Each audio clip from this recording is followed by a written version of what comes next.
Assalamualaikum warahmatullahi wabarakatuh.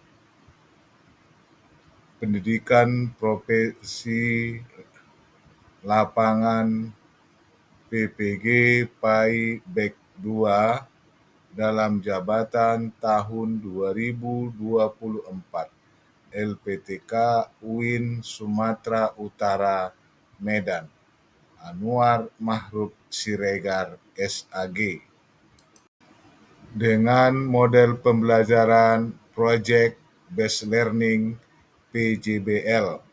Materi menghindari ghibah dan melakukan tabayun SMP Negeri 12 Tanjung Balai.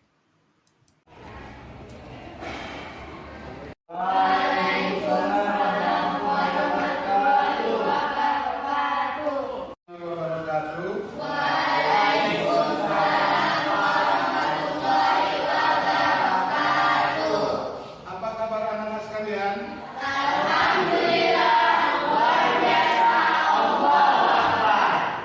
Sebelum belajar, Bapak minta ketua kelas untuk memimpin doa. Ketua kelas supaya memimpin doanya. Sebelum belajar, marilah kita berdoa. Berdoa dimulai.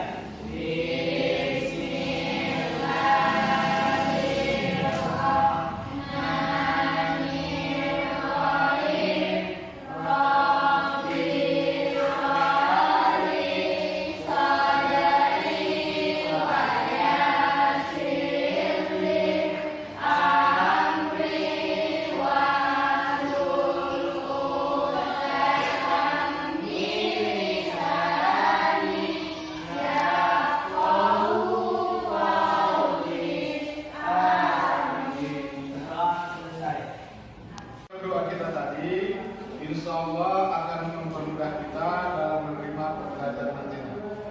Seterusnya, Bapak akan mengecek kehadiran siswa. Ada yang tidak hadir atau tidak masuk ke kelas 7? Alhamdulillah, masuk semua ya. Nasionalisme. Selanjutnya, marilah kita menyanyikan lagu nasional Garuda Pancasila. Anak-anak dipersilakan untuk berdiri.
Memeriksa kerapian, ya, meja dan kursinya, tolong dirapikan, baju dimasukkan, sampah-sampah yang ada di bawah mejanya untuk dibuang keluar. Sudah? Sudah. Ya, terima kasih ya telah membersihkan sampah-sampah, meja kursinya dirapikan, baju sudah masuk, ya. Terima kasih. sebelum kita masuk ke pembelajaran hari ini, ada yang masih ingat pembelajaran kita minggu yang lalu? Ada yang ingat pembelajaran kita yang lalu? Yaitu tentang sujud syukur, ya. Sujud syukur ada, ya, sujud syukur dilakukan sebagai ungkapan rasa terima kasih kepada Allah Subhanahu wa Ta'ala. Lupa ya pembelajaran kita yang lalu tentang sujud syukur. Hari ini kita akan mempelajari materi menghindari ghibah dan melaksanakan tabayun, yang merupakan pelajaran bab 9 kelas 7. Bagaimana nanti anak-anak Bapak dapat mengetahui dampak dari negatif ghibah dalam kehidupan sehari-hari.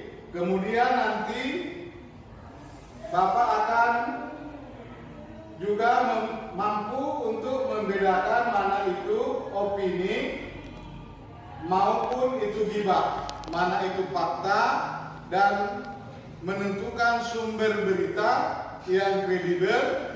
Dari yang terakhir, anak-anak Bapak nanti mampu untuk membuat konten atau tentang bahaya ghibah di dalam lingkungan sekolah kita. Sekarang Bapak ingin bertanya, mengapa ghibah dilarang dalam Islam? Ada yang bisa jawab? Ya. Ghibah dilarang dalam Islam.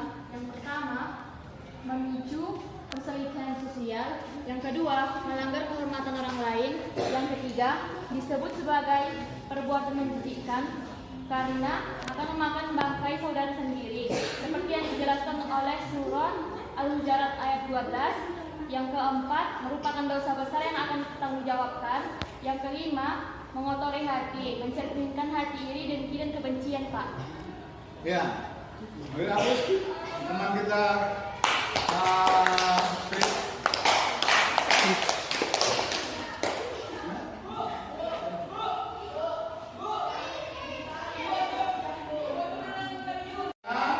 bagaimana cara melaksanakan tabayun di dalam kehidupan sehari-hari? Ada yang tahu? Saya, Pak. Ya. Cara melaksanakan tabayun dalam kehidupan sehari-hari. 1. Periksa kebenaran informasi. Jangan langsung percaya, cari sumber terpercaya. 2. Konfirmasi kepada pihak terkait. Tanyakan langsung kepada orang yang bersangkutan. 3. Hindari berprasangka buruk. Tetap berpikir positif hingga fakta jelas. 4. Bersikap bijak dalam menyikapi isu. Jangan menyebarkan informasi sebelum memastikan kebenarannya. 5. Gunakan akhlak mulia dalam bertanya atau mengklarifikasi. Gunakan bahasa yang sopan dan menghormati.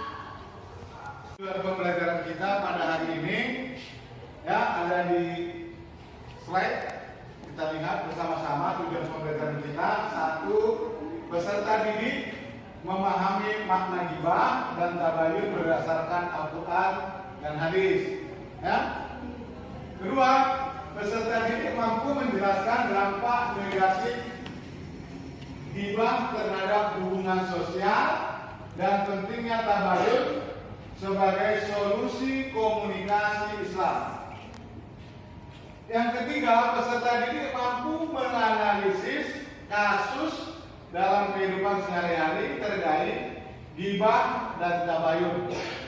Yang keempat, peserta didik dapat menghasilkan proyek kreatif berupa poster atau video kampanye anti tentang ghibah dan melaksanakan tabayun. Yang kelima, peserta didik menunjukkan sikap Islami dalam komunikasi melalui diskusi kelompok dan kehidupan sehari-hari. Di sini ada Bapak tampilkan pengertian ghibah secara bahasa berasal dari bahasa Arab, yaitu goba, yang artinya sesuatu yang tersembunyi dari mata. Adapun ghibah secara istilah yaitu menggunjing atau membicarakan kejelekan dan kekurangan orang lain. Pada ghibah terdapat pembicaraan mengenai kejelekan atau aib orang lain apabila dia tahu dia tidak menyukainya.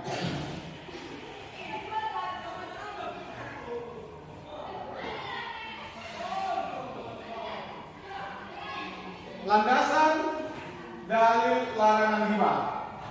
Ghibah menurut salah satu perbuatan dosa yang dibenci oleh Allah Subhanahu wa Ta'ala dan harus dihindari oleh umat Islam.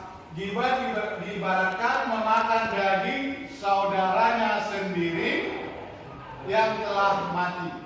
Hal ini ditegaskan di dalam Al-Quran surat Al-Hujurat ayat 12. Hai orang-orang yang beriman, jauhilah kebanyakan purbasangka, kecurigaan, karena sebagian dari purbasangka itu dosa.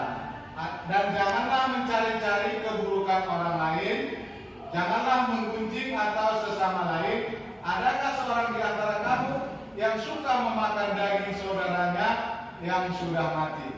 Maka tentulah kamu merasa jijik kepadanya dan bertakwalah kepada Allah. Sesungguhnya Allah Maha Penerima taubat lagi Maha Penyayang.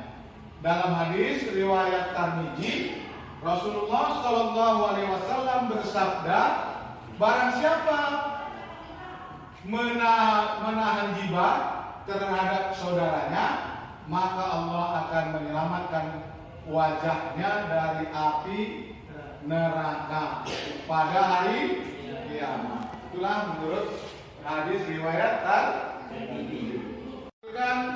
Video anti ghibah. Mari sama-sama untuk kita lihat video yang ada di slide di depan ini.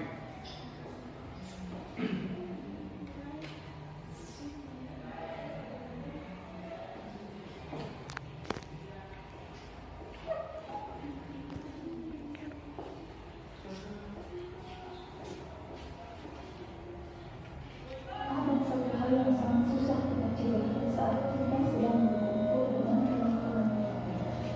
Apakah itu? Itu adalah ghibah. Sebagaimana Allah Subhanahu wa Ta'ala berfirman dalam Quran surah Al-Hujurat ayat 12. Janganlah sebagian kamu menggunjing atau menghina sebagian yang lain. Sumpahkah seorang di antara mengenangkan saudara yang sudah mati? Maka tentulah kamu merasa jijik kepadanya dan bertakwalah kepada Allah. Sesungguhnya Allah Maha Penerima taubat dan Maha Penyayang. Setiap muslim berkewajiban untuk menjaga lidah. Hendaklah dia berkata baik sehingga bermaslahat bagi diri dan pendengarannya. Jika ia tidak mampu berkata baik, maka hendaklah dia diam. Karena setiap kata yang keluar dari lisan seseorang akan dicatat sebagai kebaikan atau keburukan sesuai apa yang dia bicarakan. Maka dari itu, Nabi Shallallahu Alaihi Wasallam selalu menganjurkan setiap muslim untuk menjaga lidahnya. Karena banyak orang yang tergelincir ke dalam neraka karena terlalu mendengar lidahnya yang tidak dikurangi. Rasulullah Shallallahu Alaihi Wasallam pernah mendefinisikan ghibah itu, yaitu menyebut saudara atau kawan kita dengan sesuatu yang tidak disukainya. Kemudian Rasulullah ditanya, kalau hal itu memang ada pada orang itu, lantas bagaimana? Beliau menjawab, kalau pernyataan itu memang ada pada orang itu, berarti Anda telah melakukan ghibah. Kalau tidak, Anda berarti telah berbohong. Memang sebaik-baik orang Islam atau umat beriman adalah yang menjaga lisan dan tangannya sehingga tidak mengganggu umat yang lain. Dan sepantasnya kita membersihkan diri dari itu, karena itu adalah sifat orang-orang yang beriman kepada Allah. Wallahu a'lam bishawab. Assalamualaikum warahmatullahi wabarakatuh. Kita melihat tayangan video tentang bahaya ghibah. Ya, sama-sama kita lihat tadi udah ya kan? Itu tayangan bahaya gibah menurut agama Islam. Umpamanya, bagaimana Anda yang tahu seperti memakan daging saudaranya sendiri yang telah mati. Itulah bahaya dari gibah dalam kehidupan sehari-hari. Setelah memperhatikan video yang kita tayangkan tadi, slide sudah nampak situ dampak dari negatif gibah. Itulah dampak dari negatif gibah, memunculkan penyakit hati, di dalam kurung iri, dengki, hasad. Yang pertama. Yang kedua, ya, menjadi sombong dan meremehkan orang lain. Yang ketiga, menghilangkan pahala. Jadi pahala kita bisa hilang kalau kita sering pergi. Habis pahala kita sama dia, dosa kita sama kita. Yang keempat, akan dikurung di dalam lumpur, keringat ahli neraka. Yang kelima, memutuskan tali persaudaraan, sedangkan memutuskan persaudaraan ancamannya adalah kita jangan sekali-kali memutuskan tali silaturahmi. Yang keenam, dosanya lebih berat dari dosa zina. Dosa zina. Gibah dan fitnah. Ada tulisannya. Gibah dan fitnah. Perhatikan hadis berikut. Dalam hadis riwayat Muslim, Rasulullah SAW bersabda, tahukah kamu apa itu gibah? Para sahabat menjawab, Allah dan Rasulnya yang lebih tahu. Kemudian beliau bersabda, gibah yaitu kamu membicarakan atau menyebut saudaramu atas hal yang tidak disukai dan atau dibencinya. Di antaranya ditanyakan kepada Rasul, lalu bagaimana jika apa yang saya bicarakan itu memang benar apa pada diri saudaraku? Rasulullah SAW berkata, jika apa yang kamu bicarakan itu memang ada pada diri saudaramu, maka kamu telah menggunjing atau menggibah. Dan jika yang kamu bicarakan itu tidak ada pada diri saudaramu, maka kamu telah berbuat kedustaan atau berbohong atau fitnah terhadapnya. Yang hadis di atas dapat dipahami bahwa gibah adalah membicarakan keburukan yang ada pada diri seorang, sedangkan fitnah membicarakan keburukan yang tidak ada pada diri orang tersebut. Dan dosa fitnah lebih berat daripada dosa pembunuhan. Ya, penyebab gibah membicarakan keburukan orang lain dengan maksud ingin membanggakan, memuji diri sendiri. Yang pertama. Yang kedua, sikap iri terhadap keberhasilan atau kesuksesan orang lain. Yang ketiga, sikap egois yang cenderung merendahkan orang lain. Yang keempat, balas dendam atau perilaku orang lain terhadap dirinya. Yang kelima, bercanda yang melebihi dan tanpa disadari merendahkan diri orang lain. Inilah penyebab dari gibah. Terhindar dari gibah, ada 7 poin yang harus kita lakukan. Ada 7 poin yang harus kita lakukan agar supaya kita terhindar dari gibah. Yang pertama, berkumpul dengan orang-orang soleh atau orang yang baik. Yang kedua, menyadari bahwa Allah Subhanahu wa Ta'ala sangat benci perilaku gibah. Yang ketiga, menyadari dampak negatif dari perilaku gibah. Yang keempat, senantiasa mengevaluasi diri, yaitu dengan melihat kekurangan yang ada pada diri sendiri. Yang kelima, senantiasa menjaga lisan Yang keenam, senantiasa berpikir positif terhadap orang lain. Yang ketujuh, senantiasa memohon perlindungan Allah Subhanahu wa Ta'ala. Ghibah yang dibolehkan atau kondisi yang dibolehkan untuk berghibah. Yang pertama, dalam melaporkan pelanggaran kita, menerima kezaliman dari seseorang. Yang kedua, dalam ruangan pengadilan. Jadi kalau kita dalam pengadilan boleh ya untuk menceritakan aib orang. Yang ketiga, sebagai bentuk peringatan. Tujuannya untuk memperingatkan tentang keburukan seseorang saat menasihati dengan catatan tanpa menyebutkan nama. Ya, baru yang keempat, dalam kondisi di mana ada seseorang yang memang terang-terangan melakukan kejahatan sebagai bentuk kehati-hatian. Yang kelima, saat memilih pemimpin, tujuannya untuk mencari mana yang paling sedikit mudarat keburukannya. Inilah kondisi yang dibolehkan untuk menceritakan aib orang. Bapak ingin kita membuat sebuah proyek di mana nanti proyek kita ini saya harapkan dapat memberikan masukan kepada anak-anak sekalian tentang bahaya ghibah. Jadi masing-masing nanti akan Bapak bagi beberapa kelompok. Satu, identifikasi penyebab utama seseorang melakukan ghibah. Yang pertama.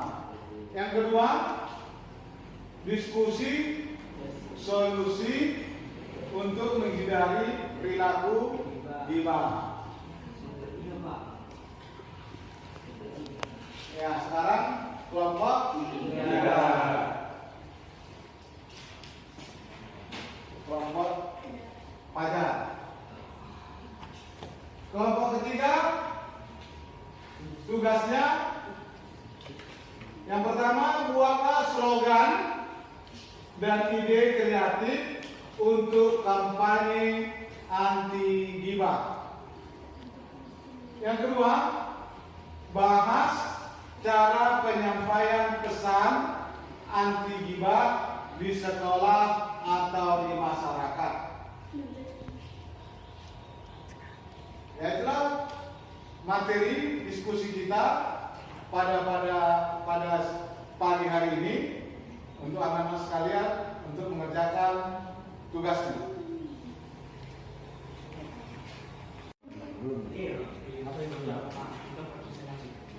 Bisa ya? Tidak lagi.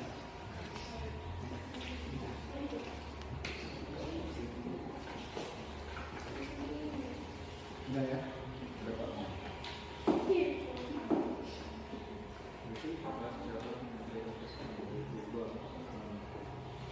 Itu.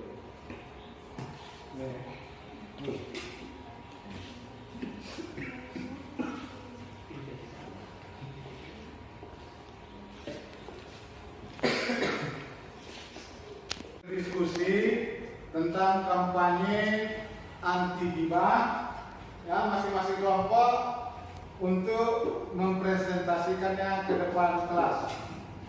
Dari kelompok 1, ya, dipersilakan.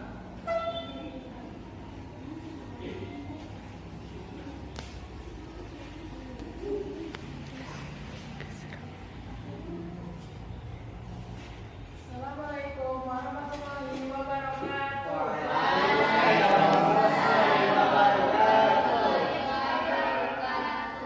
Perkenalkan, nama saya Binti Sari. Saya perwakilan dari kelompok 1. Saya akan membacakan diskusi kami. Pengertian ghibah: membicarakan keburukan orang lain tanpa sepengetahuannya, meskipun benar. Hadis riwayat Muslim. Bahaya ghibah: 1. Merusak kehormatan dan harga diri seseorang. 2. Memicu permusuhan, fitnah, dan perpecahan dalam masyarakat. 3. Menambah dosa dan mengurangi pahala. Dalil: bagian yang lain. Apakah ada di antara kamu yang suka memakan daging saudaranya yang sudah mati? Tentu kamu merasa jijik. Quran Surah Al-Hujurat ayat 12. Sampai sinilah. Assalamualaikum warahmatullahi wabarakatuh.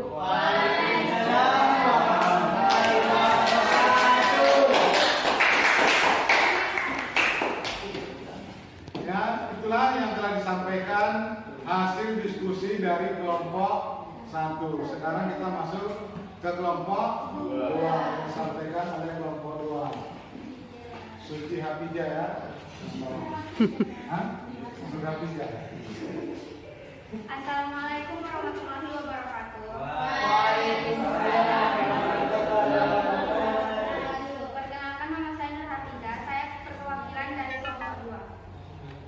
Saya akan membacakan hasil diskusi kami. Penyebab ghibah. 1. Iri hati dan rasa dengki terhadap orang lain. 2. Ingin mencari perhatian atau terlihat lebih baik. 3. Kurangnya kesadaran tentang bahaya ghibah. 4. Kebiasaan bicara tanpa berpikir. Solusi menghindari ghibah. 1. Selalu berpikir positif tentang orang lain atau husnuzan.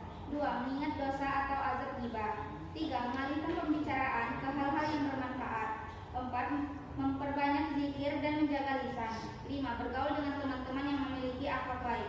Sampai sini saja yang bisa saya sampaikan. Assalamualaikum warahmatullahi wabarakatuh. Waalaikumsalam. Ya, tadi dari tampilan dari kelompok 2 membacakan hasil diskusi anti kampanye tentang Kemudian dari kelompok 3 untuk menyampaikan kampanye diskusi anti ghibah. Assalamualaikum warahmatullahi wabarakatuh. Waalaikumsalam warahmatullahi wabarakatuh. Sebelumnya, perkenalkan, nama saya Fira Agustina. Saya dari kelompok 3 akan membacakan hasil diskusi tentang ghibah.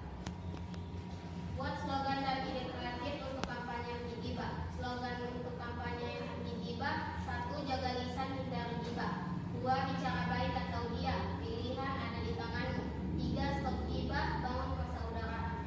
Ide kreatif untuk kampanye anti ghibah. Pertama, membuat poster anti ghibah yang dipasang di area sekolah. 2. Membuat video pendek tentang bahaya ghibah dan solusinya untuk media sosial. 3. Mengadakan lomba slogan atau puisi anti ghibah. 4. Membentuk komunitas anti ghibah club di sekolah. Bahas cara menyampaikan pesan anti ghibah di sekolah atau masyarakat. Cara menyampaikan pesan anti ghibah di sekolah atau masyarakat melalui apel pagi atau diskusi kelas. Mengadakan program tematik dengan tema jaga lisan, hindari ghibah. Menggunakan platform digital seperti grup WhatsApp atau Instagram sekolah. Itulah hasil diskusi kelompok kami. Wassalamualaikum warahmatullahi wabarakatuh. Waalaikumsalam warahmatullahi wabarakatuh. Ya, lihat tuh. Ya, itu tadi tampilan dari kelompok 3 yang telah selesai membacakan hasil diskusinya. Ya, selanjutnya kita sudah sampai pada kegiatan penutup. Bapak ucapkan terima kasih anak-anak sekalian yang sudah melakukan proyek hari ini. Mudah-mudahan apa yang diajarkan pada kampanye anti ghibah pada hari ini dapat bermanfaat untuk masa sekarang dan masa nanti atau masa depan. Jadi Bapak akan menyimpulkan dari kesimpulan hasil pembelajaran pada hari ini, ya. Kesimpulan materi anti ghibah, menghindari ghibah dan masyarakat tabayun dalam ajaran Islam, menjaga lisan dan bertindak hati-hati dalam menyampaikan atau menerima informasi adalah akhlak mulia yang harus diterapkan oleh setiap muslim. Ghibah atau membicarakan keburukan orang lain di belakangnya adalah dosa besar yang dapat merusak hubungan sosial, menciptakan kebencian dan menimbulkan fitnah. Allah Subhanahu wa taala melarang ghibah sebagaimana disebutkan di dalam Al-Qur'an surat Al-Hujurat ayat 12 yang menggambarkan ghibah sebagai tindakan yang sangat buruk, seperti memakan daging saudaranya yang telah mati. Pembelajaran berikutnya tentang pembelajaran materi ruh syok pada bab 9. Sampai ketemu minggu depan. Sebelum mengakhiri pembelajaran Bapak pada hari ini, mari kita sama-sama mengucapkan Alhamdulillah. Ketua kelas untuk memimpin membaca surah Al-Fatihah sebelum pulang, dan untuk ketua kelas dipersilakan. Sebelum pulang, marilah kita berdoa. Berdoa dimulai. Bismillahirrahmanirrahim. Alhamdulillahirabbil alamin. Arrahmanirrahim. Maliki yaumiddin. Iyyaka na'budu wa iyyaka nasta'in. Ihdinas siratal mustaqim. Siratal ladzina an'amta 'alaihim ghairil maghdubi 'alaihim waladdallin. Berdoa selesai. Ya, pembelajaran kita cukupkan pada hari ini, dan nanti kita sambung minggu depan dengan materi ruh-syok. Saya sudahi dengan Assalamualaikum warahmatullahi wabarakatuh. Waalaikumsalam.